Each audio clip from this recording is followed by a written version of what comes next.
बच्चों, आज हम लोग घनमूल क्यूब रूट निकालने का शॉर्ट ट्रिक देखेंगे। इसके लिए कुछ बातें हैं आपको ध्यान में रखना है, और ये आपने बचपन में सीखा है कि अगर किसी संख्या के इकाई स्थान पर अगर एक हो और उसका अगर हमें क्यूब या घन निकालना है तो जो क्यूब और घन निकालने के बाद हमें संख्या मिलेगी उसके इकाई स्थान पर एक आएगा। उसी तरह से 2 का क्यूब हो तो 8 आ जाएगा, 3 का क्यूब है तो 7 आ जाएगा।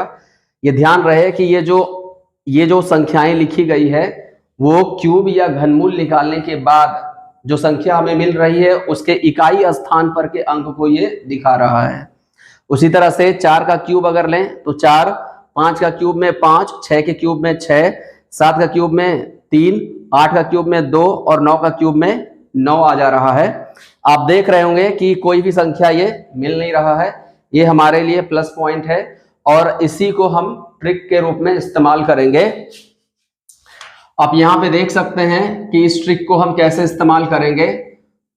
यहाँ पे आप जानते हैं कि 2 का क्यूब 8 होता है, तो अगर हम 8 का घनमूल निकालें तो ये 2 आता है। ये 2 कौन सा है? ये वाला 2 है। वही चीज मैं यहाँ पे बता रहा था कि अगर किसी संख्या के इकाई स्थान पे 2 हो और उसका क्यूब निकालते हैं तो हमें जो संख्या मिलती है उसके इकाई स्थान पे 8 आ जाता है। ठीक है, तो जब हम इसका घनमूल निकालेंगे तो उसके घनमूल के इकाई स्थान पे 2 ही आएगा। यहाँ पे आप देख सकते हैं कि 8 का जब घनमूल लिया जा रहा है तो ये 2 आ रहा है। ये 2 वही है। इसको हम एक उदाहरण से समझेंगे। हमें 1728 का घनमूल निकालना है। इसके लिए हम क्या करेंगे, ये त्रियक बनाएंगे। ये हमें दाहिने तरफ से लेना है।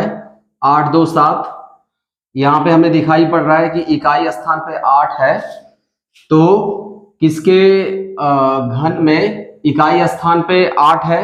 वो है ये 8। तो जब घनमूल निकाला जाएगा तो इकाई स्थान पे हमें 2 दिखने लगेगा। अब हमारे पास ये 1 रह गया है।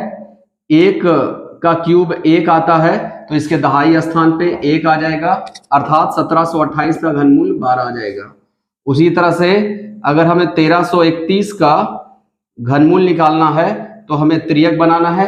यहाँ पे इकाई स्थान पे 1 दिखाई पड़ रहा है, तो 1 के क्यूब में ही 1 आ रहा है, तो इसका जब घनमूल निकाला जाएगा तो हमें 1 दिखाई पड़ेगा, तो इसके इकाई स्थान पर 1 आ जाएगा। और यहाँ पे ये जो 1 है वो 1 का क्यूब का 1 के बराबर आ जा रहा है, तो हमारे दहाई के स्थान पे 1 आ जाएगा, अर्थात हमारा उत्तर आ जाएगा 11। आप देख सकते हैं कि कितने आसानी से 1728 का घनमूल 12 और 1331 का घनमूल 11 आ जा रहा है। अगर आपको ये ट्रिक पसंद आया हो तो हमारे वीडियो को लाइक करें और चैनल को सब्सक्राइब करें। और अगर आपको किसी भी तरह का कोई डाउट हो तो आप कमेंट सेक्शन में पोस्ट कर सकते हैं। Definitely I will take care of your problem.